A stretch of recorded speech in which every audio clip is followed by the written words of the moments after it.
vous présente le service d'addictologie du centre hospitalier de Roubaix, qui a emménagé dans ses nouveaux locaux le 25 mars 2014. Et nous avons la chance d'accueillir les patients dans un service flambant neuf avec différentes unités. Le patient qui intègre le service d'addictologie le fait via un hôpital de jour d'orientation où son projet de soins est établi par un médecin, une assistante sociale et une infirmière.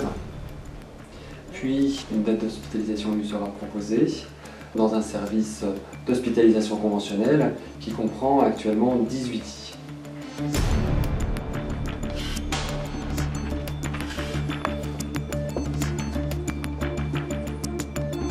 La prise en charge dans le service d'addictologie est pluridisciplinaire, c'est-à-dire qu'elle est médico-psycho-sociale.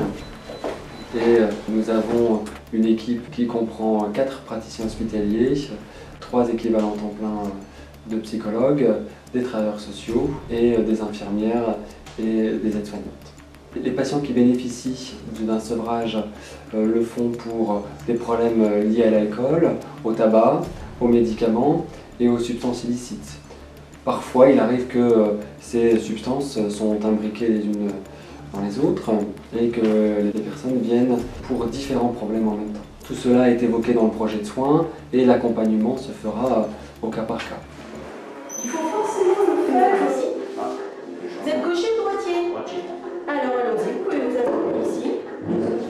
Les personnes restent en général de 10 à 15 jours environ et ils peuvent bénéficier d'activités telles que des activités sportives, de la socio-esthétique, des activités psychothérapeutiques ou d'éveil à l'environnement et aux activités culturelles. Suite à cette hospitalisation en hospitalisation conventionnelle, il peut être proposé aux patients d'intégrer l'hôpital de jour qui comprend 10 lits afin d'aider à la prévention de la rechute, à l'aide au maintien de l'abstinence. Cette prise en charge est donc progressive puisque les patients passent d'un service jour et nuit à un service uniquement le jour, et ce qui permet un retour à la maison qui est nettement plus facile.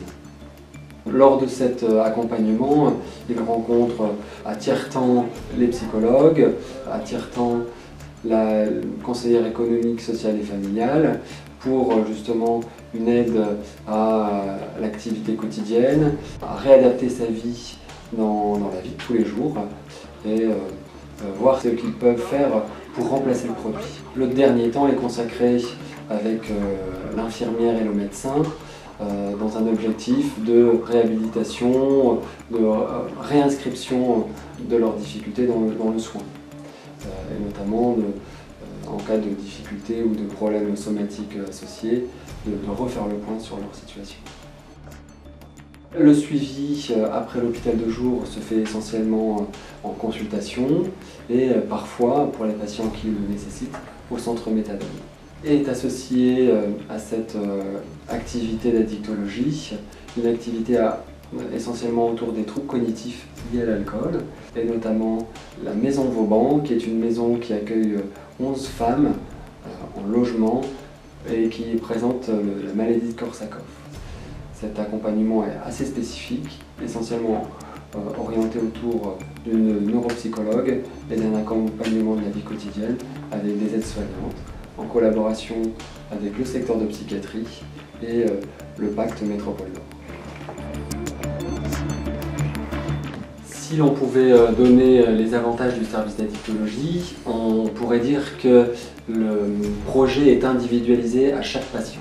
Chaque patient qui se présente a dans le service ses propres questions, ses propres attentes et ses propres représentations de sa maladie. Dans ce contexte, ce qui lui est proposé, c'est un projet individualisé dans son parcours de soins. Ainsi, même si l'hospitalisation se fait avec d'autres patients pour des mêmes difficultés sur un même produit, les objectifs et les conséquences de la prise en charge seront différentes. De même, lorsque celui-ci est hospitalisé dans un autre service, les urgences, les services de l'hôpital Victor Provost en traumato, en cardiologie, en médecine par exemple, ou sur d'autres sites, en gériatrie, en soins de suite et de réadaptation. L'équipe mobile d'addictologie peut se rendre au lit du malade pour définir avec lui son projet de soins dans le contexte de la prise en charge en addictologie. Enfin, une prise en charge et un accompagnement des personnes qui présentent des addictions comportementales, telles que le jeu, le sexe, les problèmes d'argent, dans un contexte de dépendance, peut être prise en charge exclusivement sur le service. Cet accompagnement se fait alors plutôt en ambulatoire, avec un psychologue et un médecin, avec des prises en charge cognitivo-comportementales.